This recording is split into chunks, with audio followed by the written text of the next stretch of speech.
और यहाँ रोज कूड़ा और नाला बहता है और किसी कर्मचारी से कहो तो लड़ने मरने तैयार हो जाता है। हेमा मालिनी ने 14 में से 20 नाले टेप करा दिए, फिर भी यमुना में गंदगी है। 26 तारीख को लोकसभा चुनाव का मतदान होना है, जिसको लेकर के आज हम जनता के बीच पहुंचे हैं। हम मौजूद हैं इस समय पे द्वारकाधीश मंदिर के पास में। हमारे साथ स्थानीय लोग हैं और व्यापारी हैं, उनसे जानना चाहेंगे कि लोकसभा चुनाव में क्या मुद्दे अब की बार रहने वाले हैं और किन मुद्दों को लेकर के ये वोट करेंगे। सबसे पहले हम जानना चाहेंगे, जब आप मतदान करने जाएंगे तो उस समय पे आपके ध्यान में क्या रहेगा, देश या धर्म? देश से बड़ा धर्म नहीं होता है जी। देश है तो धर्म है। चीन आक्रमण कर देगा, पाकिस्तान आक्रमण कर देगा, रूस आक्रमण कर देगा, ब्रिटेन आक्रमण कर देगा, अमेरिका आक्रमण कर देगा, अफगानिस्तान आक्रमण कर देगा जी। समझे, भूटान तक में ताकत आएगी यदि हम धर्म को कर देंगे। धर्म लड़ाने का होता है, देश एकता का होता है। तो क्या स्थानीय समस्या है को किस चीज को देखते हुए आपके द्वारा? देखिए साहब, यहाँ पे तो मेन समस्या बंदरों की और ट्रैफिक जाम की है जी, सफाई की नहीं है।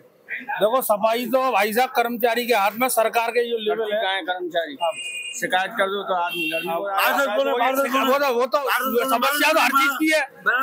जो मुख्य क्या है? मुख्य समस्या मेन मंदिर है ये राजा धराज का, यमुना जी का है और यहाँ रोज कूड़ा और नाला बहता है और किसी कर्मचारी से कहो तो लड़ने मरने तैयार हो जाता है। अब तुम दिखाओगे फिर वो कहेंगे कि हम हमारी शिकायत करते हो जी। जैसे देखो ये आए नलकूप वाले, इनसे कमीशन लिया जाता है। पहले 1500 लगता था, अब 2500 हो गया।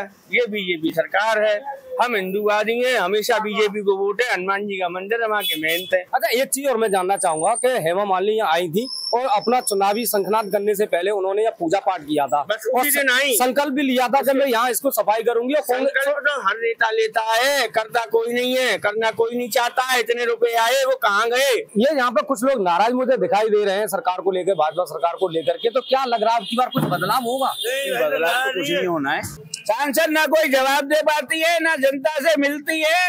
समझे नहीं, सांसद केवल फिल्मों में ही शोभायमान लगती है और वो बड़ी बढ़िया राजा बनती है, बहुत सुंदर नाचती है। अच्छा, उनका एक सबसे मेन यहाँ की जो समस्या रहती है या आसपास के लोगों की, यमुना में नाले गिरे पड़े हैं और सफाई की, इसको लेकर के अभी तक क्या हुआ? हाँ, यमुना में नाले गिरे पीला है और इससे ज्यादा कुछ नहीं कह सकते हम। कि हेमा मालिनी ने 14 में से 20 नाले टेप करा दिए, फिर भी यमुना में गंदगी है। रियल बात ये है, यहाँ कोई चाहे पार्षद हो, चाहे एमएलए हो और चाहे सांसद हो, आज से नहीं जी लंबे समय से ये कुछ नहीं करेंगे। इनको तो पैसे कमाने हैं खाली। होली गेट के अंदर से लेकर जीत गेट तक कोई परिवर्तन नहीं हुआ।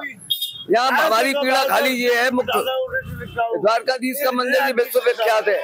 यहाँ दर्शनों के टाइम पर एक पुलिस वाला उपलब्ध नहीं होता है जी। पूरा जाम रहता है बच्चों की गाड़ियों से। सब जितने एमएलए एमपी आए उन्होंने आज तक कोई उपलब्धि शहर के अंदर गिना दे। वो मथुरा जनपद में पूरे उसमें 5 विधानसभा में बीजेपी के 5 विधायक हैं, 1 सांसद है और मेयर भी उसके हैं। फिर हम तो अपने शहर की बात जानते हैं। मैंने कई बार कंप्लेन करी है, सफाई कर्मचारी पूरी गली मेरे प्लॉट पे गंदगी करके जाती है। मैं रिटर्न एप्लीकेशन दे के आया हूँ, मेरी एप्लीकेशन का कोई काम नहीं होता। बदलाव जरूरी है, बदलाव बिल्कुल जरूरी है। कांग्रेस के प्लॉट जो कम से कम 10 फीट तक ऊपर है वो कचड़े से भर चुका है, उस पर सब कचड़ा ही कचड़ा डाल के जाता है। सफाई कर्मचारी उसको बोलो तो वो बोलता है शिकायत कर दो, कुछ नहीं होगा मेरा। तो कोई किसी या सुनवाई करने वाला कोई नहीं है, किसी की कोई सुनवाई नहीं है। अच्छा भैया, 2 बार यहाँ से हेमा मालिनी सांसद रही है और तीसरी बार भी वो हैट्रिक मारने की कोशिश कर रही है, तो क्या लग रहा है? ठीक है, अच्छी बात है, लेकिन क्या स्वास्थ्य का तरफ किसी का ध्यान नहीं है। लेकिन मेरे भाई काफी देर से बोलना चाहते हैं, मेरे पास आइए। भारत का डंका है इस समय, योगी और मोदी जी का डंका है। योगी जी का तो पूरे उत्तर प्रदेश में डंका है और मोदी जी का वर्ल्ड में डंका है इस समय। और उन्हीं को ध्यान में रखते हुए बिल्कुल वोटिंग योगी मोदी जी की शकल पर होगी। सांसद के नाम पर कोई नहीं, सांसद के नाम पर नहीं। आपसे यहाँ आती है वो आपके पास? अभी परसों आई थी, सिर्फ 5 साल में आई थी जमुना पूजन करने।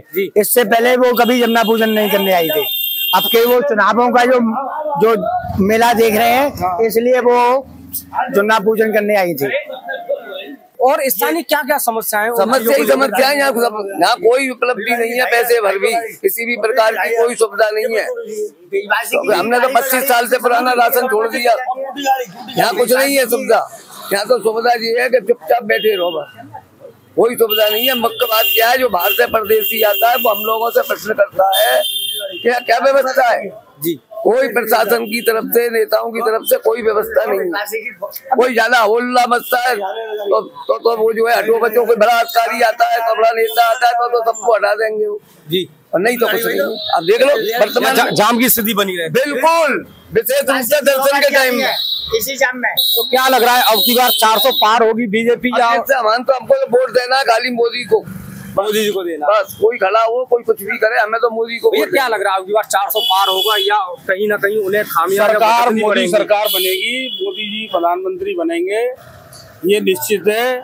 बाकी संख्याओं का बल ये आप बताएंगे, आप लोग रिपोर्टिंग कर रहे हैं, संख्याएं पहले से ज्यादा होगी, ये बात निश्चित। मथुरा में कौन बाजी मानने वाला है? मथुरा देखिए, वोट तो इस समय केवल मोदी पर है, केवल गारंटी मोदी की है। अब मोदी हेमा मालिनी को लाए हैं, चाहे किसी और को लाते तो भी वही जीतते, सांसद वही बनते। मथुरा की जनता तो कहती है वो किसी से मिलती नहीं। अब जब वो तो आज वोट बढ़ रहा है केवल मोदी के ऊपर। मैं इस बात को नहीं कह रहा हूँ कि उन्होंने, मोदी जी ने क्या बोला, मोदी की गारंटी, मोदी जी ने तो बीजेपी की भी गारंटी नहीं कहा है, मोदी जी ने तो बीजेपी की भी गारंटी नहीं कहा, मोदी की गारंटी कहा है। उनकी गारंटी पे मोदी की गारंटी है, बीजेपी की भी गारंटी नहीं है।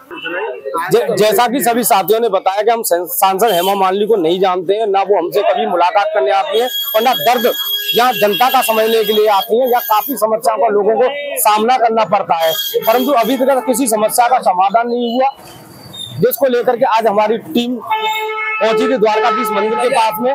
श्रेष्ठ यूपी से विपिन सारस्वत, मथुरा।